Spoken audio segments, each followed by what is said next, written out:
फैसलाबाद से Mohammad Ashfaq Mughal deputy commissioner captain retired Nadeem Nasir ने कश्ती में बैठकर सैलाब से मुतासरा देहातों की तरफ रुख कर लिया। मौजू जल्ली तरहाना की इजाफी आबादी में मुतासरीन की मदद के लिए डिप्टी कमिश्नर पहुंच गए।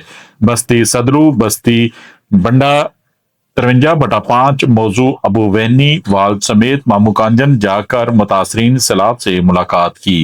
डिप्टी कमिश्नर ने सैलाब मुतासरीन के साथ घुल मिलकर इनकी दिलजोई भी की। मुतासरा खानदानों में खाने पीने की अशिया, राशन भी तकसीम किया गया। सैलाब मुतासरीन हमारे बहन भाई हैं, इन्हें तनहा नहीं छोड़ेंगे। सैलाब मुतासरीन के लिए दिन रात हाजिर हैं। वज़ीर आला पंजाब मोहतरमा मरियम नवाज शरीफ की हदायत पर 3 वक्त का खाना फराहम किया जा रहा है। खाने के साथ राशन बैग्स की तकसीम भी जारी है, जो फी खानदान 1 माह के लिए काफी है। जानवरों के लिए साइलेज, वंडा और चारे के साथ वैक्सीनेशन का भी इंतजाम किया गया है। फ्लड कैंप्स में वेटरनरी डॉक्टर्स भी मौजूद हैं।